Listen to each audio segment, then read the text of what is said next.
반갑습니다. 송재준입니다. 요번 주 금요일부터 시작해가지고 이제 사전투표가 진행이 되죠. 몇 번이나 이미 말씀을 드렸습니다만 사전투표에 대해 가지고 걱정을 하고 계시는 분들이 계실 거예요, 분명히. 그럼에도 불구하고 본투표를 할 수 없으신 분들, 특히나 이제 뭐 지방에 출장을 가 계시던가 아니면 뭐 행정적인 이유 때문에 지금 이제 뭐 사시는 곳과 있는 곳이 뭐 일치하지 않던가, 그리고 또 본투표 때는 일정이 있으신 거나 이런 분들은 반드시 사전투표를 하셔야 됩니다. 사전투표 같은 경우는 이틀 동안 되는데, 만약에 우리가 사전투표를 기피하게 된다면은 뭐 산술적으로만 따져보더라도 민주당 쪽에서는 3일이나 투표를 할 수가 있는 것이고, 우리 같은 경우는 하루밖에 못하게 되는 꼴이니까 당연히 불리할 수밖에 없죠. 반드시 여러분들 사전투표도 열심히 하셔야 됩니다. 이번 총선의 중요성에 대해 가지고 제가 뭐 강조한들 무슨 의미가 있겠습니까? 모든 분들이 다 알고 계실 테니까.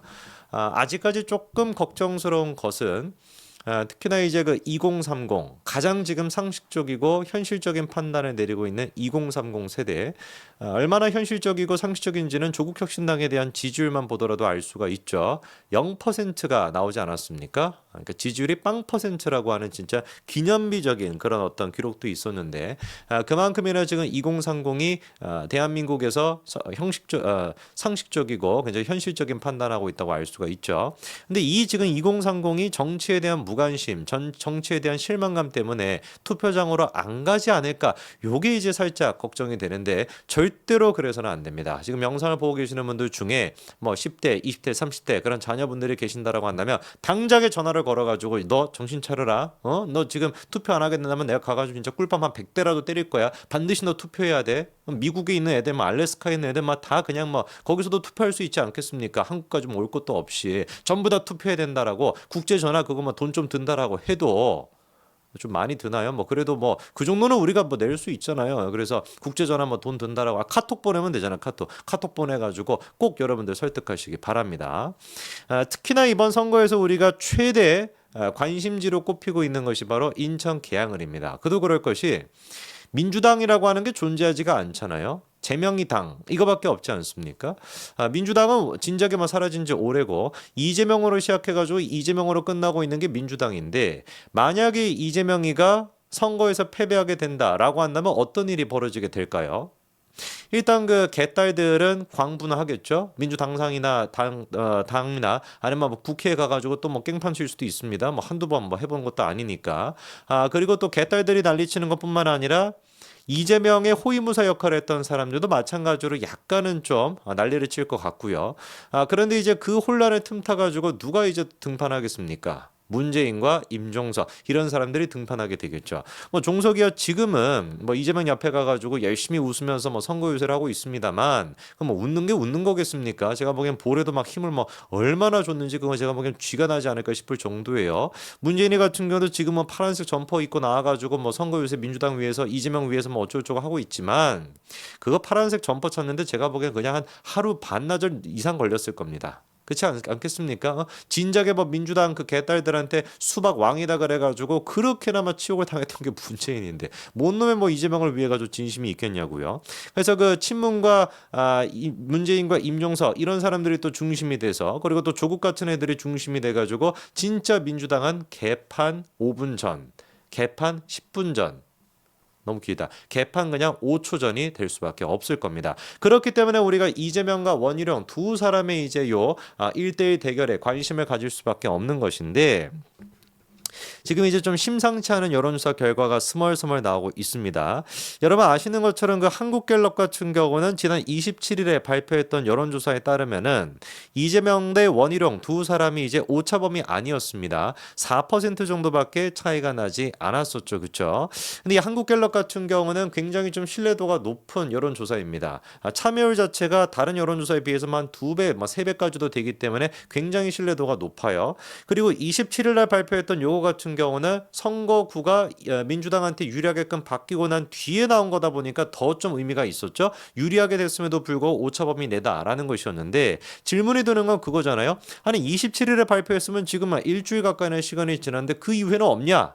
있습니다. 그래서 제가 오늘 갖고 왔습니다. 미디어 리서치에서 이번에 또 발표를 한 건데요. 놀라운 결과가 나왔습니다.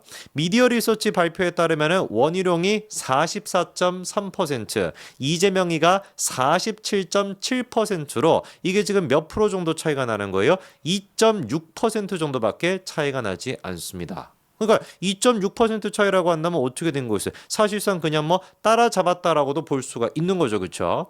미디어 리서치 같은 경우는 이게 ARS 유무선 전화로 하다 보니까 아무래도 이제 그 한국갤럽과는 다르게 극단적인 정치층이 조금 더 모인다라고 볼 수가 있어요. 그 얘기는 바꿔 얘기해서 개딸들한테 유리한 결과가 나온다라는 것이고 민주당한테 유리한 결과가 나올 수가 있다라는 것인데 그럼에도 불구하고 어떻다라는 겁니까? 이번에 나온 게 2.6%밖에 차이가 안 난다라는 것이죠.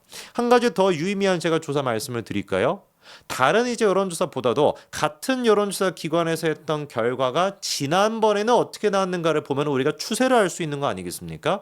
똑같이 미디어 리서치에서 지난번에 여론조사를 했었을 때 그때는 이제 25일에서부터 26일 그러니까 아까 전에 한국갤럽이 했던 그 시기랑 거의 비슷합니다. 25일부터 26일까지 이제 뉴스핌의 의뢰로 여론조사를 했었을 때 그때는 어떤 결과가 나왔냐? 이재명이가 47.2%, 원희룡 후보가 43.6%로 3.6% 격차였습니다. 그러면 일주일 정도 간격으로 둬가지고 3.6% 격차가 2.6% 격차로 줄어들었다라고 우리가 볼 수가 있는 것이죠. 즉 지금 기세가 어느 쪽으로 기울어지고 있다? 원희룡 후보 쪽으로 기울어지고 있다. 이 뜻으로 정리가 되는 겁니다. 저는 개인적으로 이 격차가 점점 더 줄어들어가지고 결국에 골든 크로스가 이루어질 거라고 봅니다. 왜냐면은 원희룡 지금 후보에 대해 가지고 개항을 해 계시는 주민들이 조금만 관심을 갖더라도 야 이재명이 진짜 또 국회의원 하게 된다면 2년 동안 저거 해먹은 게 뭐가 있는데 해먹은 거 뭐가 있는 게 아니라 해먹기는 많이 해먹었을 텐데 저게 우리를 위해서 해준 게 뭐가 있는데 라는 생각이 들 수밖에 없어요. 그렇지 않습니까? 그 뭐 탄약고와 관련된 이전 문제가 됐거나 김포공항 이전 문제가 됐거나 그게 지난번에 이재명이가 개항을 국회의원 됐었을 때 공약 내걸었던 거 아닙니까? 아니, 그 지역에 계시는 분들이 그 답변을 해보세요. 김포공항 이전 문제에 대해 가지고 한 번이라도 도대체 여러분들이 2년 가까이 되는 시간 동안 한 번이라도 그게 다시 공론화가 된 적이 있는지 기억을 떠올려 보세요. 없지 않습니까? 툭하면 그냥 나오는 얘기는 뭐밖에 없어요. 이재명이 소초동에 또 재판받으러 갔다. 뭐 또 재판받으러 갔다. 이번에는 뭐 때문에 재판받으러 갔다. 그리고 또 이번에는 뭐 때문에 재판을 미뤘다더라. 이 얘기밖에 없지 않습니까? 도대체 이재명이가 2년 동안 개항을 주민들을 위해 가지고 한 게 뭐가 있습니까? 지 방탄용으로 개항을 그 배지 이용해 먹은 거 말고 도대체 개항을 주민들을 위해서 한 게 뭐가 있냐고요. 하나도 없다니까요, 진짜로. 그렇지 않습니까? 제가 그냥 과장하는 걸까요? 지역에 계시는 분들이 더 잘하실 것 같은데. 이번에도 마찬가지입니다. 지금 개항을 해서 제일 이슈가 되고 있는 게 재건축 문제 아닙니까? 재건축 문제에 대해 가지고 원희룡이 이렇게 딱 질문했죠. 토론했던 동안에. 재건축 아파트 이름 한번 대봐라. 했더니만 이재명이 뭐라고 합니까? 대답을 못 하잖아요. 어떤 지구인지라도 얘기를 해봐라. 대답을 제대로 못하지 않습니까? 비아냥거리기나 하지. 원희룡 후보 같은 경우는 그거 하나 외워오셨나 본데 뭐 이런 식으로 비아냥거리기나 하지. 아니 상식적으로 생각해 봤었을 때 다른 것도 아니고 재건축 이슈에 대해 가지고 어떤 아파트 어떤 지구에서 재건축을 하는지 이거에 대해서 제대로 답변을 못한다는 얘기 말이나 됩니까 여러분? 얼마나 그러니까 이재명이가 여러분들을 팔아먹고 있는지 아시겠어요? 재건축 제일 중요한 이슈 아닙니까 여러분들한테? 저는 뭐 개항을 안 사니까 제일 중요한 이슈 아니겠어요? 자식들이나 손자들한테 제일 중요한 이슈가 그 재건축 이슈 아니겠습니까? 원희룡은 국토부 장관 출신입니다. 이재명은 뭔 출신인데요 이거?